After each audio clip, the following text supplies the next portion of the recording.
നമസ്കാരം. ഇന്ന് പറയാനുള്ളത് 2 ഗ്രഹനിലകളുടെ തൊഴിൽ എന്ത് എന്ന് നമുക്ക് പരിശോധിക്കാം. എന്നിട്ട് നമുക്ക് അവരുടെ വിദ്യാഭ്യാസം, അതേപോലെ അവരുടെ തൊഴിൽ, അതേപോലെ ദാമ്പത്യം, ഇതുമെല്ലാം നമുക്ക് ആ ഗ്രഹനില അനുസരിച്ച് തന്നെ ചിന്തിച്ചു പോകാനുള്ള ഒരു അവതരണമാണ് ഇന്ന് ഞാൻ അവതരിപ്പിക്കുന്നത്.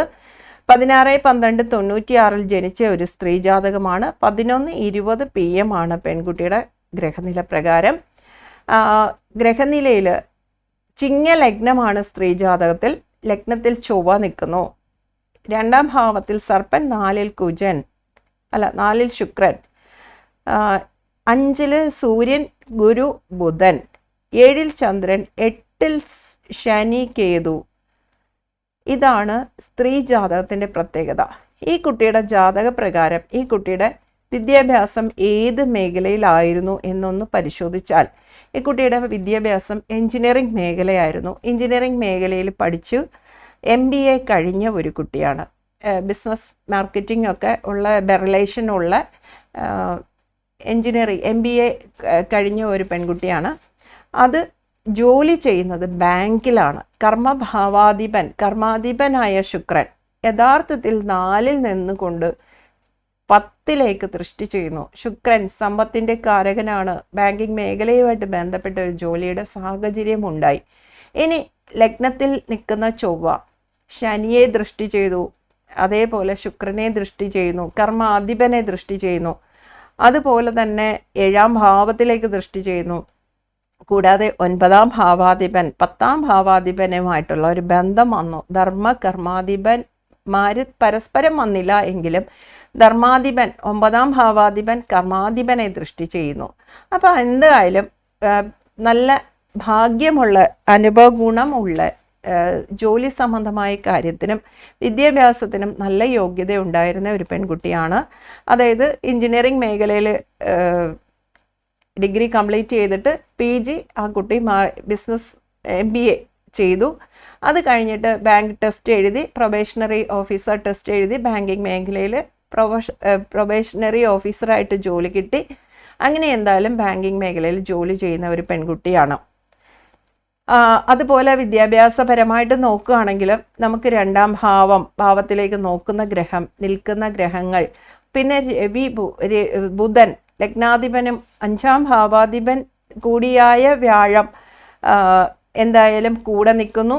കൂടാതെ 2ാം ഭാവാധിപനും 11ാം ഭാവാധിപനും കൂടിയായ ബുധൻ്റെ കൂടെയാണ് ലഗ്നാധിപൻ നിൽക്കുന്നത്. ക്രിയേറ്റിവിറ്റിക്ക് അനുകൂലാവസ്ഥ തരുന്ന ഒരു ഭാവം, ക്രിയേറ്റീവായിട്ട് എന്തെങ്കിലും ചെയ്യാൻ പറ്റുന്ന ഒരു പെൺകുട്ടി കൂടിയാണ് എന്നുള്ള ഒരു സൂചന തരുന്നുണ്ട്. കൂടാതെ വിദ്യാഭ്യാസപരമായിട്ട് മൾട്ടിപ്പിൾ വിദ്യ പഠിക്കാൻ യോഗമുണ്ട്. കോൺ രാശികൾ, ഉഭയരാശികളിലാണ് ബുധൻ നിൽക്കുന്നതും. അതേപോലെ ഉഭയരാശിയാധിപനാണ്. 2ാം ഭാവാധിപൻ 11ാം ഭാവാധിപൻ കൂടിയാണ്. അതുകൊണ്ട് മൾട്ടിപ്പിൾ വിദ്യയ്ക്കുള്ള സാധ്യതയുള്ള ഒരു കുട്ടിയാണ്. പക്ഷേ എല്ലാ കാര്യത്തിനും ഒരു ചെറിയ നെഗറ്റീവായിട്ടുള്ളൊരു പോയിന്റ് വന്നിരിക്കുന്നു.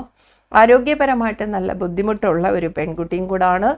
ലഗ്നാധിപനായ സൂര്യനെ ശനി ദൃഷ്ടി ചെയ്യുന്നു. കണ്ണിന് അല്പ കാഴ്ചക്കുറവുണ്ട്.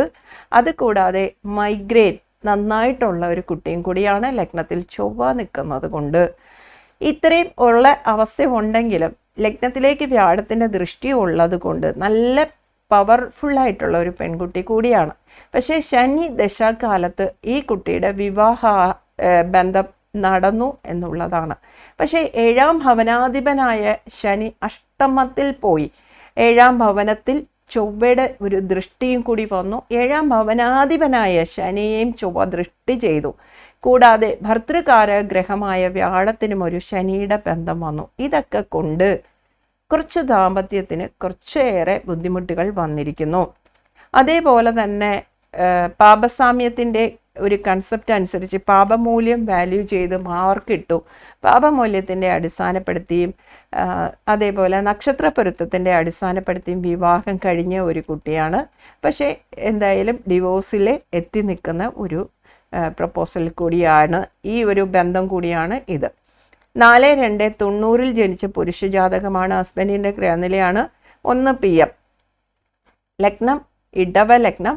ലഗ്നത്തിൽ ചന്ദ്രനുണ്ട്. 2ൽ ഗുരു, 3ൽ കേതു ഗുളികൻ. അതേപോലെ തന്നെ അഷ്ടമത്തിൽ കുജൻ ബുധൻ ശുക്രൻ ശനി. അതുപോലെ സൂര്യനും സർപ്പനും 9-ൽ നിൽക്കുന്നു. ഈ വ്യക്തിയുടെ വിദ്യ പരിശോധിച്ചാൽ 2-ൽ ഗുരു നിൽക്കുകയാണ്. 2-ൽ ഗുരു നിൽക്കുന്നു. 2-ാം ഭാവാധിപനായ ബുധൻ 2-ാം ഭാവത്തിൽ നോക്കുന്നു. അതേപോലെ ചൊവ്വയും ശുക്രനും ഒക്കെ അവിടെ ബന്ധപ്പെട്ടിരിക്കുന്നു. MSc BEd കഴിഞ്ഞ ഒരു വ്യക്തിയാണ്. കെമിസ്ട്രി ആണ് ആളിൻ്റെ സബ്ജക്റ്റ്. അത് 2-ാം ഭാവത്തിലേക്ക് കുജ ശുക്ര ബന്ധം, കുജനും ശുക്രനും രണ്ടുമായിട്ടൊക്കെ ബന്ധം വന്നാൽ സിവിൽ എഞ്ചിനീയറിംഗ് പറയാം, അതേപോലെ കെമിസ്ട്രി പറയാം, കൺസ്ട്രക്ഷൻ മേഖലയുമായിട്ട് റിലേറ്റഡ് ആയിട്ടുള്ള എഡ്യൂക്കേഷൻ പറയാം, ആർക്കിടെക്ചറൽ എഞ്ചിനീയറിംഗ് പറയാം, അങ്ങനെയൊക്കെയുള്ള മേഖല. അതേപോലെ സോഫ്റ്റ്വെയർ എഞ്ചിനീയറിങ്ങിൻ്റെ പറയാം. ബുധനെ കൊണ്ട് കണക്ഷൻ കൊടുക്കുമ്പോൾ, ശനിയെ കൊണ്ട് കണക്ഷൻ വരുമ്പോഴും ശനി കുജ ബന്ധം 2-ാം ഭാവത്തിൽ വന്നാലും mechanical engineering, electrical, electronics related ആയിട്ടുള്ള കാര്യങ്ങൾ ഒക്കെ നമുക്ക് കണക്ഷൻ കൊടുക്കാം. പക്ഷേ ഇവിടെ ഈ വ്യക്തി MSc BEd കാരനാണ്. പിന്നെ നെറ്റൊക്കെ എഴുതി വലിയ പൊസിഷനിലുള്ള ഒരു പോസ്റ്റിൽ ഇരിക്കുന്ന വ്യക്തിയും കൂടിയാണ്. ഹയർ സെക്കൻഡറി ടീച്ചർ കൂടിയാണ് ഗവൺമെൻറ് സർവീസിൽ. പക്ഷേ ആൾക്ക് ഉള്ള ഒരു പ്രശ്നം 7-ാം ഭവനാധിപനായ കുജൻ അഷ്ടമത്തിൽ പോയി. 7-ാം ഭവനാധിപൻ അഷ്ടമത്തിൽ പോയ 2 ഗ്രഹനിലകളാണ് ശ്രദ്ധിക്കുക. സ്ത്രീ ജാതകത്തിലും 7-ാം ഭവനാധിപൻ അഷ്ടമത്തിൽ പോയി. കാരണം ഇത് ശ്രദ്ധിക്കുന്നില്ല. പാപസാമ്യം നോക്കുമ്പോൾ അവിടെയാണ് നമുക്ക് തെറ്റ്. വീണ്ടും വീണ്ടും ഇത് എടുത്ത് പറയുന്നതിൻ്റെ കാരണം ഇത്രയും വിദ്യാഭ്യാസം, ഇത്രയും വലിയ പൊസിഷൻ എല്ലാമായിട്ടിരിക്കുന്ന മാതാപിതാക്കൾക്ക് 1-2 മക്കളോ ഉള്ള ആൾക്കാരാണ്. പഴയ കാലഘട്ടമല്ല. 10 മക്കളും 12 മക്കളും ഉണ്ടായിരുന്ന കാലഘട്ടത്തിലുള്ള ദാമ്പത്യ ജീവിതത്തിന് വലിയ കുഴപ്പമുണ്ടായിരുന്നില്ല. പക്ഷേ ഇന്ന് ഒരു കുട്ടിയെയും കൊണ്ട് ഇരിക്കുന്നവർക്ക് ഏറെ പരിശോധിക്കുന്നത് പാപസാമ്യം എന്ന് പറയുന്ന ഒരു അറിവില്ലായ്മ തന്നെയാണത്. യഥാർത്ഥത്തിൽ ഏതൊരു വ്യക്തിക്കും ഭാവം ചിന്തിക്കാനുള്ളൊരു തോന്നൽ, ഇഷ്ടം, ഒരാഗ്രഹം തോന്നിയാൽ മതി. ഒരു മാതാപിതാവ് ചിന്തിച്ചാൽ, മാതാപിതാക്കൾക്ക് ചിന്തിച്ചാൽ മതി. ഞാൻ ഇടുന്ന പോസ്റ്റിനകത്ത് 500 പേര് കാണുകയാണെങ്കിൽ 50 പേര് മാറി ചിന്തിക്കാൻ തുടങ്ങിയാൽ മാത്രം മതി നമ്മുടെ ദുരിത ജീവിതം ഉണ്ടാകാതിരിക്കാൻ ഒരു വഴി തെളിക്കും എന്നുള്ളത് കൊണ്ടാണ് വീണ്ടും ഞാൻ ഈ പോസ്റ്റുകൾ ഇടുന്നത്. ഈ വ്യക്തിയുടെ 7-ാം ഭാവാധിപൻ അഷ്ടമത്തിൽ പോയി. കൂടാതെ ശനിയുടെ യോഗം വന്നു. ശുക്രനും ശനിബന്ധം, 5-ാം ഭാവാധിപനും ശനിബന്ധം, സന്താനകാരകന് ശനിബന്ധം, എല്ലാം കൊണ്ടും കുട്ടികളില്ല എന്നുള്ള ഒരവസ്ഥ 2 പേർക്കും അനുകൂലമായി. അവിടെയാണ് നമ്മൾ ശ്രദ്ധിക്കേണ്ടത്. സ്ത്രീ ജാതകത്തിലും 5-ാം ഭാവത്തിലേക്ക് വ്യാഴത്തിന് ശനിബന്ധം, ഭാവത്തിന് ശനിബന്ധം. അതേപോലെ സന്താനകാരകനായ വ്യാഴമാണ്. ആ വ്യാഴത്തിനെയും ശനി നോക്കുന്നു. പുരുഷ ജാതകത്തിലും അതേ അവസ്ഥ. 5-ാം ഭാവാധിപനായ ബുധന് ശനിയുടെ യോഗം. ശുക്രൻ സമന്റെ കാരകനാണ്. ആൾക്ക് ശനിയുടെ ബന്ധം, വ്യാഴത്തിന് ശനിയുടെ ബന്ധം. അങ്ങനെ കുട്ടികളില്ല. ദാമ്പത്യം വേർപിരിയുന്ന ഒരു കേസ് നടക്കുകയാണ്. കൗൺസിലിങ്ങിൻ്റെ സ്റ്റേജും ഒക്കെ കഴിഞ്ഞിരിക്കുകയാണ്. ഇനി ഫൈനൽ സ്റ്റേജിൽ ഉത്തരവായാൽ മതി. അപ്പോൾ ഹയർ സെക്കൻഡറി ടീച്ചറാണ്. വിദ്യാഭ്യാസത്തിന് കുറവില്ല. സാംസ്കാരികമായിട്ടും സാമ്പത്തികമായിട്ടും ഒക്കെ മെച്ചപ്പെട്ട കുടുംബാവസ്ഥയാണ്. വിദ്യാഭ്യാസപരമായിട്ട് നല്ല പുഷ്ടിയുള്ള വിദ്യാഭ്യാസ യോഗ്യനാണ്. അതേപോലെ തന്നെ പുരുഷ ജാതകത്തിൻ്റെ സ്ത്രീ ജാതകത്തിലും അതേപോലെ തന്നെ ബാങ്കിങ് മേഖലയിൽ നല്ല പൊസിഷനും വിദ്യാഭ്യാസവും ഉള്ള സ്ത്രീ ജാതകമാണ്. അപ്പം ജാതകം കുഴപ്പമില്ല, അവരുടെയും പേരൻസിനെയും കുഴപ്പമില്ല. പൊരുത്തം പരിശോധിച്ചു കൊടുത്ത ആൾക്കാരുടെ കുഴപ്പമാണ്. ഈ അമ്മ പറഞ്ഞത്, ഈ പെൺകുട്ടിയുടെ അമ്മ പറഞ്ഞത് ഒരു തിരുമേനിയെ കൊണ്ടാണ് നോക്കിച്ചത്. തിരുമേനി വളരെ ഉത്തമ പൊരുത്തമാണ്, പാപസാമ്യം നല്ലതാണ്, നക്ഷത്ര പൊരുത്തം നല്ലതാണ് എന്ന് പറഞ്ഞ് കുറിച്ച് തന്നതാണ് എന്ന് പറഞ്ഞിട്ടാണ് വിവാഹം കഴിച്ചത്. എന്താണ് സംഭവിച്ചത്? ഞാൻ പറഞ്ഞു, എത്രയോ പോസ്റ്റുകൾ ഞാൻ ഇടുന്നത് കണ്ടിട്ടില്ലേ? 7-ാം ഭവനാധിപൻ അഷ്ടമത്തിൽ പോയ 2 പേര് ഒന്നിക്കാൻ പാടില്ല. ഇവിടെ 7-ാം ഭവനാധിപൻ അഷ്ടമത്തിൽ പോയി. സന്താനഭാവവും വിവാഹഭാവവും ദോഷമായി. ഇത് തന്നെയാണ് ഈ 2 ഗ്രഹനിലയ്ക്കും വന്നിരിക്കുന്ന കുഴപ്പം.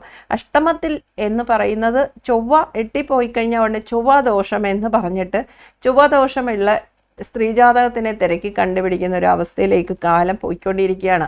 ഇവിടെ ചൊവ്വ 8-ലോ 10-ലോ 12-ലോ എവിടെയോ നിൽക്കട്ടെ, വിവാഹഭാവം എങ്ങനെയെന്ന് നോക്കുക. അതേപോലെ രണ്ടുപേരുടെ വിവാഹഭാവത്തിൻ്റെ അവസ്ഥ നോക്കുക. ഇതാണ് പ്രധാനമായിട്ട് വേണ്ടുന്നത്.